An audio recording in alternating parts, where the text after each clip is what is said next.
Hello, ladies and gentlemen, my name is Kurt, and welcome back to Far Lands or Bust. Let us... Woof, woof, woof. Wolfie is impatient, ready to go. Perhaps he's warning me of impending doom and destruction and danger from the creepers, but so far so good. Where's my compass? There's my compass. Let's go this-a-way. Wolfie already knows. Indeed! So, yes, here we are, back in Far Lands or Bust. We are oh, that scared the crap out of me. I'm like, what is that thing? Alright, he's friendly. Be friendly. Friendly, spoiler. Good the spoiler. Yeah. We're still at 52% of our Child's Play charity fundraiser. We did not go up any since the last episode, but that's quite alright. Was that a pyramid over there? It's weird.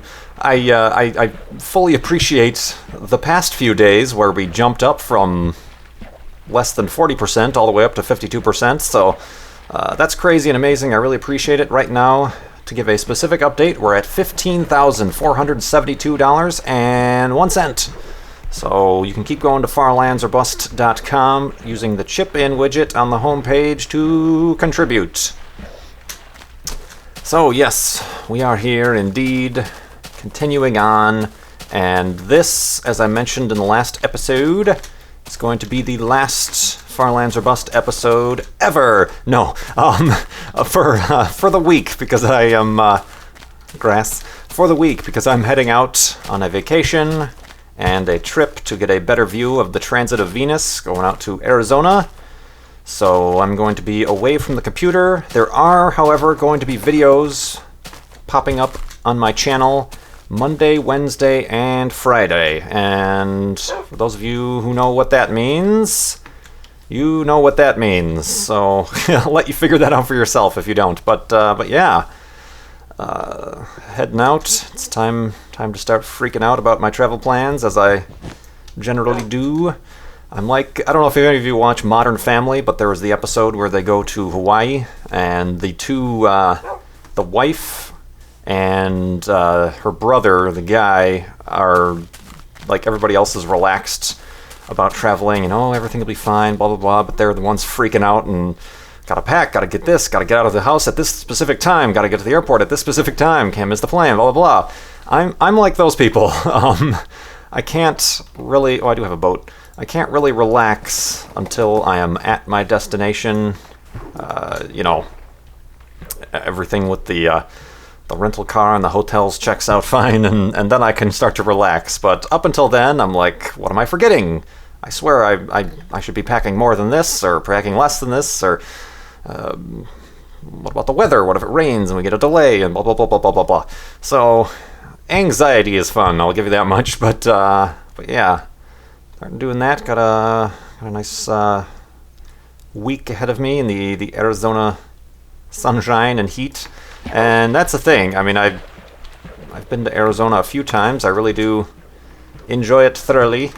It's one of those things. A lot of people from the Midwest, and specifically Chicago, move to Arizona for some reason. Every time I've gone down there, I've had like a waiter or waitress who are like, "Oh, I'm from this specific suburb of Chicago," or the hotel clerk or something like that. "Oh, I'm from Chicago," or even up from Wisconsin or Milwaukee or something like that. And it seems like the majority of the people down there are from here, and I understand why.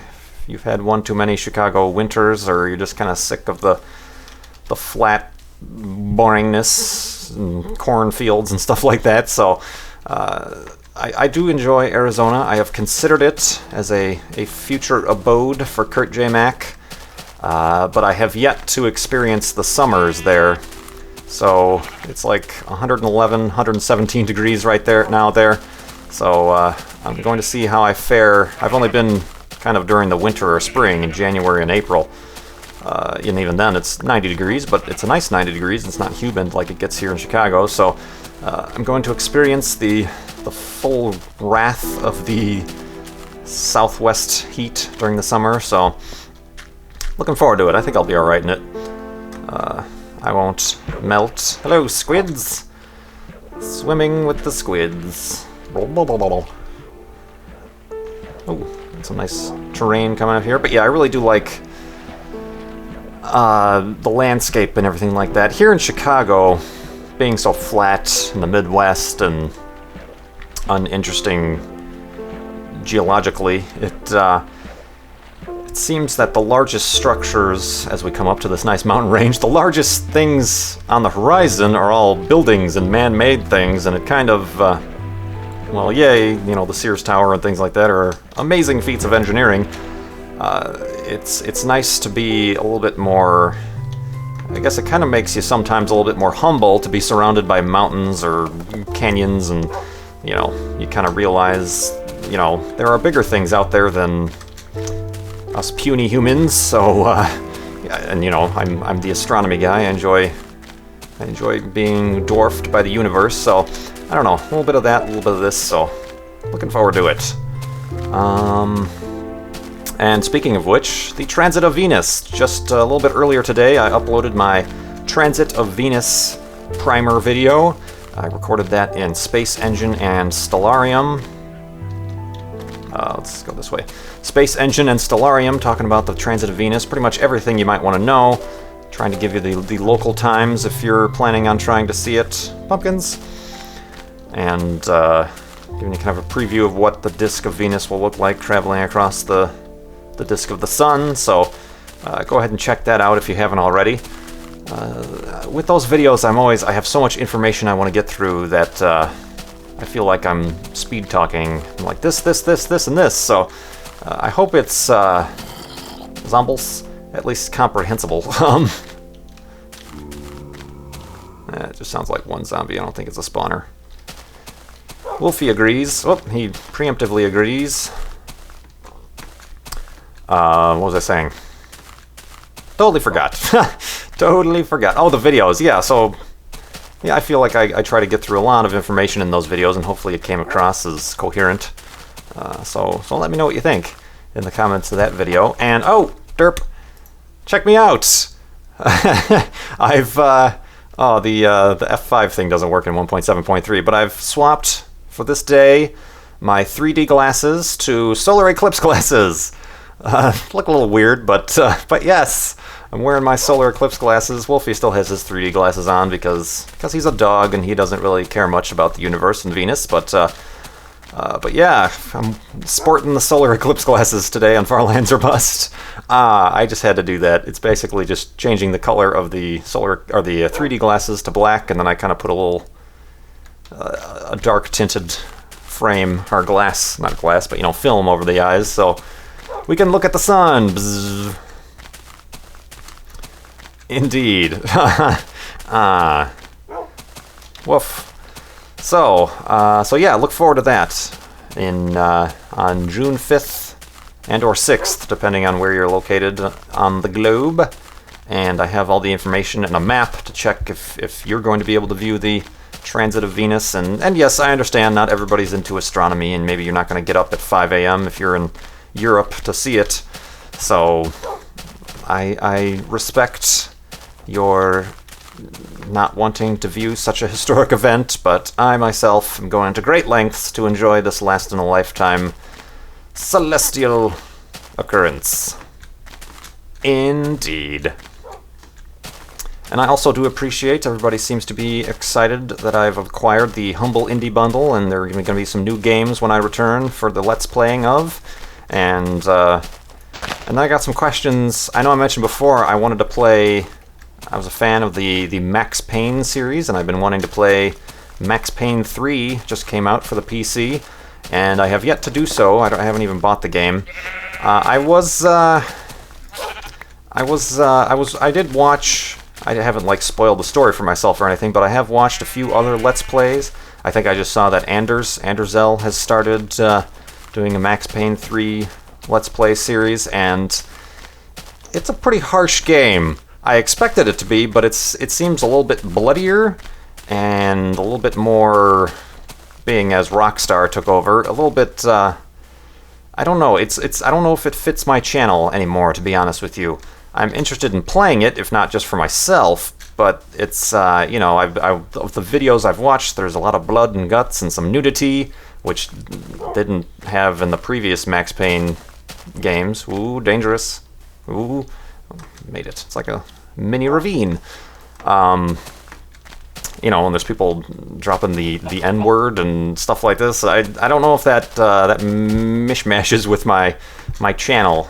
I mean, I know I in other series I tend to curse every once and again, and certainly in real life, you know, I'm not like a pirate or anything like that, but I speak my mind.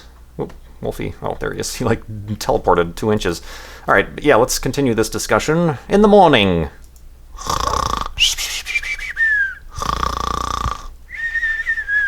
And awakeness. Woof, woof indeed. But yeah, it's almost kind of by accident that my channel has kind of garnered the clean reputation. Not that I'm objecting to it, it's just, you know, I suppose starting to do this thing for Child's Play charity. I've heard that quite a few of the younger people watch my show, particularly Far Lands or Bust, so I try to keep this a little bit cleaner, but as opposed to the ultra hardcore series. But just overall, I don't know if Max Payne fits in. So I'm glad I bought the Humble Indie Bundle, so we'll have some new games to play. And they're indie games, and that's another thing I was worried about. A lot of people were worried about Rockstar and how open or not open they are to having Let's Play series of their games. I wouldn't want to start playing the game and then get like a strike against my YouTube account, or, you know, I don't want to put in jeopardy the things I really care about, like this Far Lands or Bust or my other series. So, I don't know. I'm still on the fence, but I'm starting to climb back over to the fence of not putting it up on my channel. So, we'll see. I've also heard some things that it's not exactly faithful to the Max Payne genre, simply because, you know, it's not set in New York. It's a little bit bloodier, and one of the things I was worried about, and seems to be, oh, careful, Wolfie, seems to be confirmed from what I hear, is that it's very heavy-handed. The original Max Payne games 1 and 2 were very funny. They had a lot of comedy and puns and pop culture references and stuff, and it seems like this one is taking a little bit more of a darker turn, with different writers and things like that. So that's a little bit disappointing, so I might wait for a sale or something like that and just pick it up for myself, or who knows. But oh well, things change. This channel is dynamic. I adapt to the situation. We try to keep nimble and on our toes to bring you the best content the web has to offer. Indeed. No. So yeah, we'll deal with what we have to go through on the Humble Indie Bundle, and then we'll worry about Max Payne 3. What else did I want to talk about? Oh, really quickly, I want to thank a few people for more Far Lands or Bust channel tips. I want to thank Bradley. I want to thank Mr. RamT1 on YouTube. That's their YouTube username. Mr. MR RamT1. Apparently started a Let's Play series in inspiration to my channel. Thank you very much. Thomas, somebody who wants to give a shout out to MC Daddy Longnuts. Okay. Arthur, Patrick, Jens, which the last name is different from Jeb's, so I don't think Jeb is donating to the Far Lands or Bust channel. I would return his money and tell him to fix his game. No. Jeez. Let's see. There's another name I'm not sure how to pronounce. It's spelled Jorin, but I'm assuming it's like Yorin. And then somebody who wants to give a shout out to Benson Mum and Rylock from Zach. And lastly, Ben. Thank you for your Far Lands or Bust tip jar contributions, and assuming you did such things as these, your Child's Play charity fundraiser contributions. So, indeed. These last few episodes have been rather, I don't want to say weird, but just different in that I've been talking a lot about Far Lands or Bust and recapping for all the new subscribers and whatnot. So let's get back into our regularly scheduled program where I have a whole list of commenter questions that I get to answer here. Some stories that I get to tell prompted by these questions. So the first one that I have here is from Saberoosteros. They ask, hey Kurt, what's the worst meal you've ever had? I was thinking about this earlier, because I knew this question was coming up, and it's not the worst meal in that, ooh, that was disgusting. It's the worst meal as in the after effects. It was actually quite a good tasting meal, and I enjoyed it thoroughly. There was a new restaurant opened up in the area that I tried out, and I tried it out a couple times before my final experience. And actually, I had one of the best hamburgers I've ever tasted there, which is what prompted me to keep returning to this new restaurant.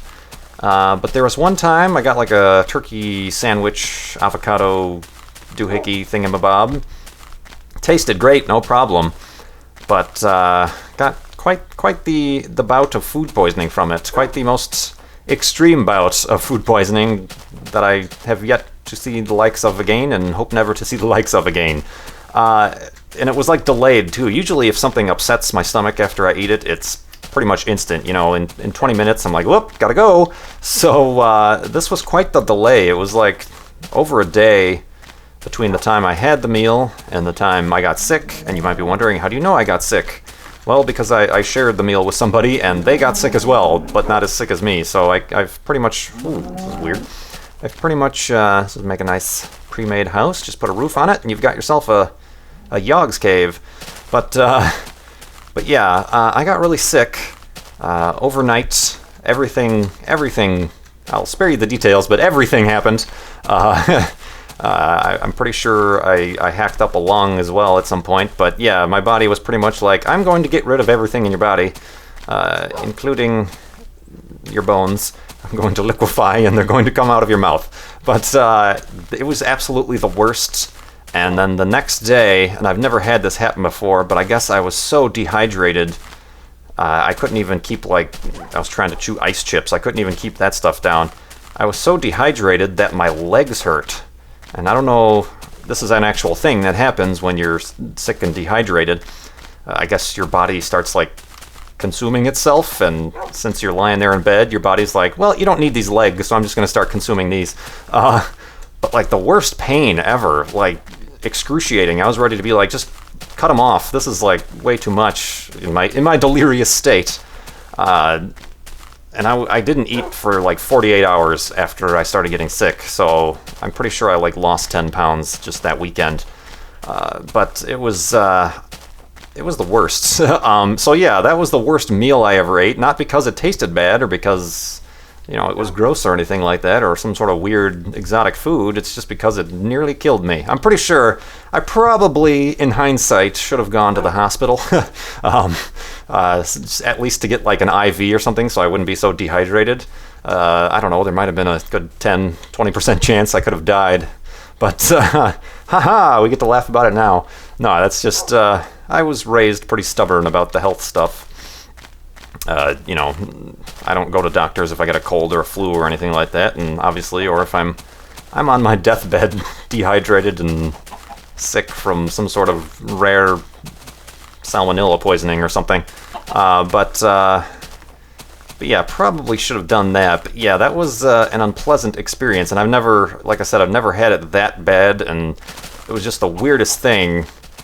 You know, my legs hurt, even though, you know, it felt like I had, you know, I don't know if any of you ever have run a marathon, but it was as if I ran about 27 marathons carrying a backpack full of bricks or something like that. And I couldn't, you know, I tried to get up to walk, and, you know, my legs were like, nope, not doing that today. So, and it was just painful, and I couldn't even, it was, I just, trying to remember it, it's just, it was a horrible experience. I can only imagine, you know, what people, you know, hi zombie, you guys got a house up there or something? What's going on? Oh, this might be a, I can't tell if I see any, whatchamadoozits. Let me, I don't think I see any cobble or mossy. No, I think those are just normal spawns. I think. Yeah. Well, have fun. Have a good day. See you later. Don't forget to watch the Transit of Venus.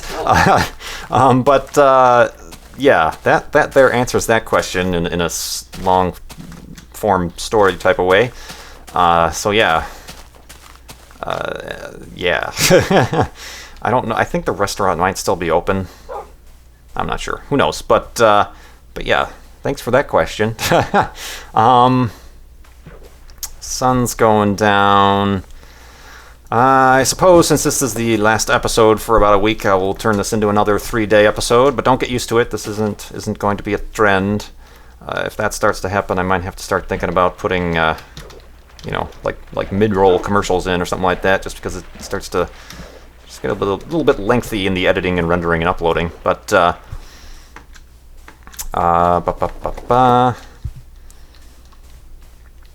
let's see. Dan, Cheatmaster2Kai7 asks, do you think you'd ever want to go into space yourself? Obvious answer is obvious. I'm going to let you ponder that for a second, and I'm going to build an additional elevated hidey hole here. Of course, I need to build the bed as well. Boop, boop, boop, boop. Let's do it right here. And a boop, and a boop, and a boop.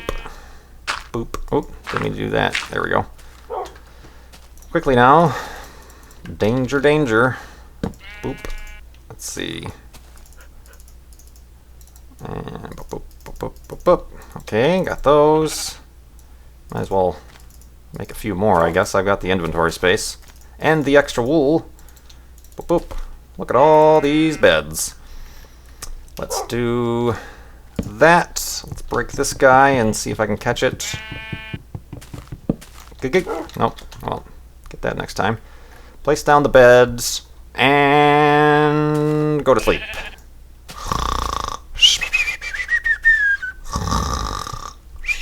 And a sheep looking at me while I sleep.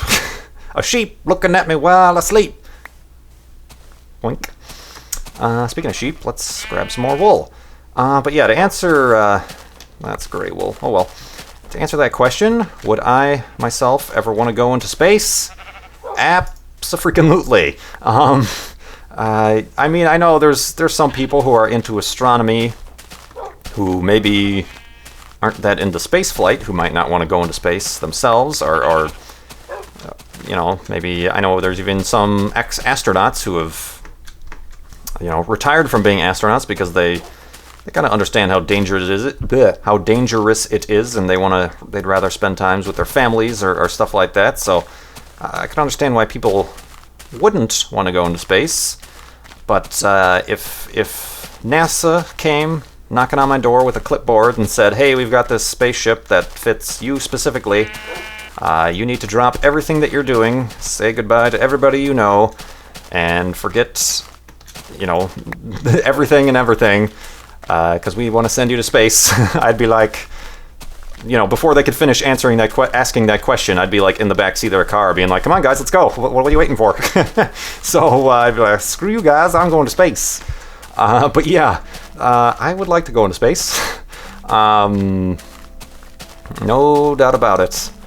I would like to go somewhere in space too. I mean, I wouldn't be picky, that's for sure. If I would get onto Richard Branson's Virgin Galactic spacecraft, even if it's just, you know, 6 minutes of weightlessness in a suborbital flight, that would be awesome. But you know, going into orbit to the space station, I know there's a company called Bigelow Space, I think is the name of the company.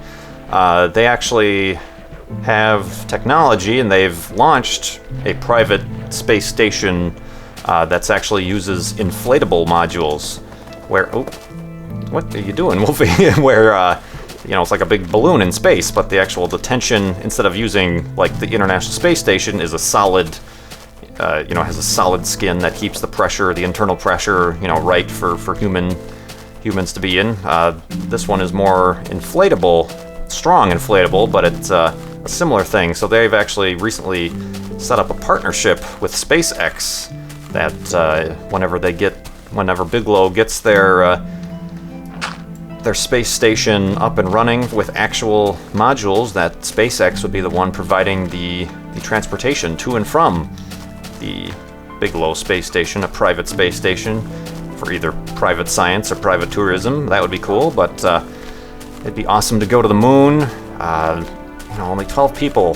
12 people have been to the moon in the entire history of every human who has ever lived, of every animal on this planet that has ever lived. Only 12 of those have been to the moon. So that would be amazing. And of course, Mars.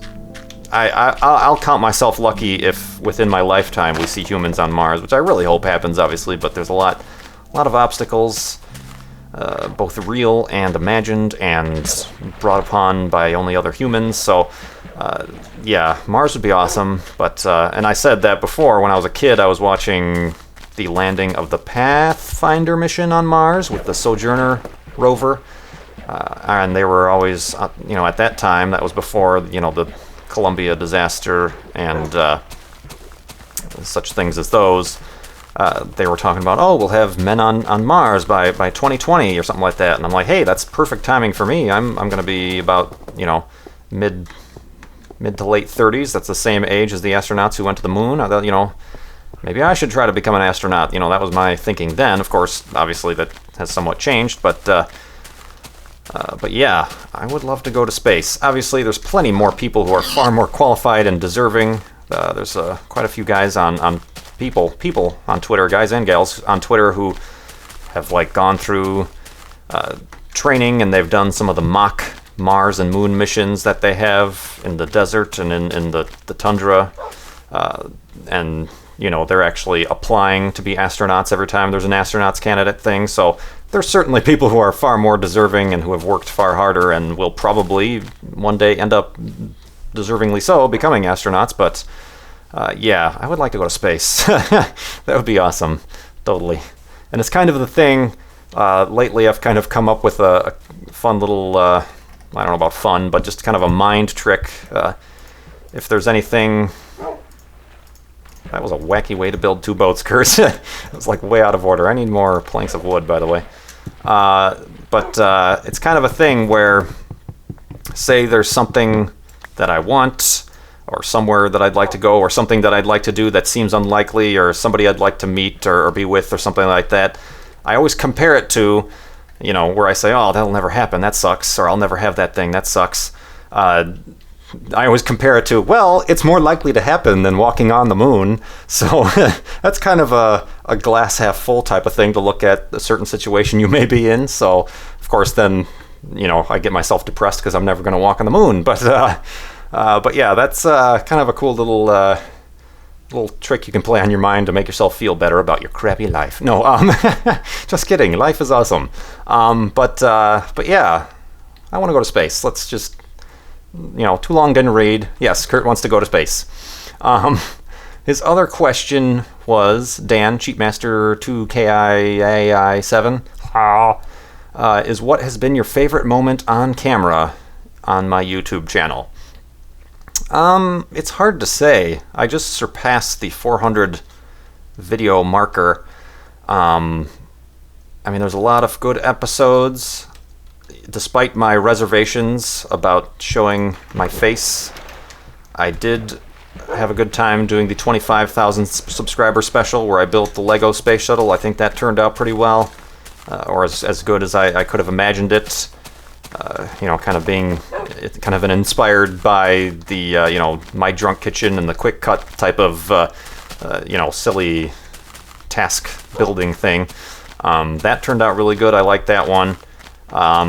Obviously, Far Lands or Bust, just look at the Far Lands or Bust flashbacks. Those are some of my favorite moments.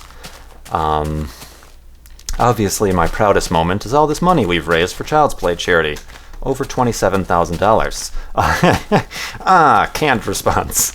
But yeah, I also like I think it was my 10,000 subscriber special where I went back to the dark and magical pit of bottomless destiny. That was a fun episode to both play and record, but also... watching it back, it was pretty funny, the things that happened, and so yeah, it's hard to pick out a single moment.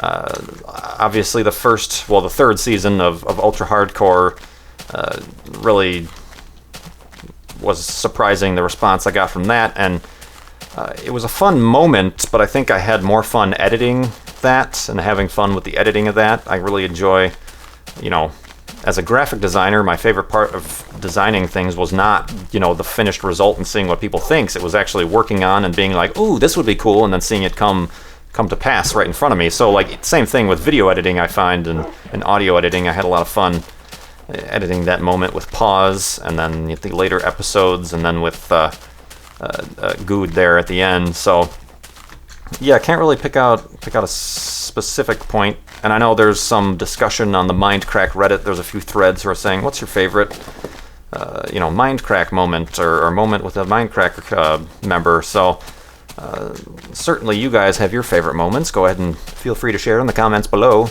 What is, oh God, that scared me. I'm like, what is this structure? All I saw were two very dark, I thought it was like obsidian.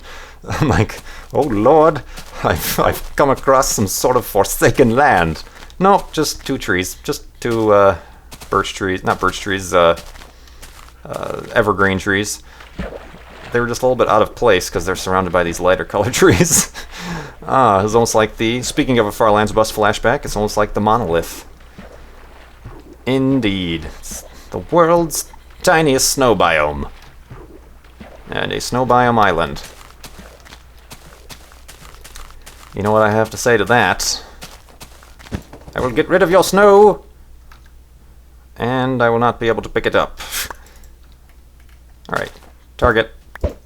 Oh, well, I'm terrible at target practice. Woof, yep, Wolfie agrees. Ooh. Hello. Let's try to find a cool spot to build the final hidey hole, because I'm going to be staying here for a week, theoretically. Let's see. Okay, here's an actual snow biome. Not a fan of the gravel beaches, to be honest. Play wolf hockey. Let's see here. Kind of, because I began the episode talking about boring flat land in the Midwest. There we go. That's much better. All right, quickly now. Running out of time. Go. I should have made a boat or something. Indeed. So yeah, since I already have a bed made, this is going to be a quick ending. So I, right now, will remind you guys to head over to farlandsorbust.com to keep contributing to Child's Play charity. I really appreciate it, even in my absence this week, that you guys continue supporting both Child's Play charity and my channel and the videos and my burp right there, excuse me. And I hope you guys keep on watching. This looks like it'll be a good little outpost. Quickly now. And I hope you guys keep watching Monday, Wednesday, Friday. Even though I'm gone, I've got videos. You can follow me on Twitter, KurtJMac. Like I said, I'm not sure how much I'm going to be able to keep in contact. Stop it! From Arizona for the transit of Venus being at the top of a mountain in the middle of the Arizona desert. I don't know what my connection situation is going to be like, but I'll try to keep you guys updated as to my experience for the transit of Venus, and at least I will come back with hopefully some awesome pictures and stories to tell. Woof. Good night, Wolfie. We will see you in a week. Boop and a boop. Let's flush out the hidey hole here, and once again, you can keep asking questions in the comments below. I appreciate every that too. I appreciate every like.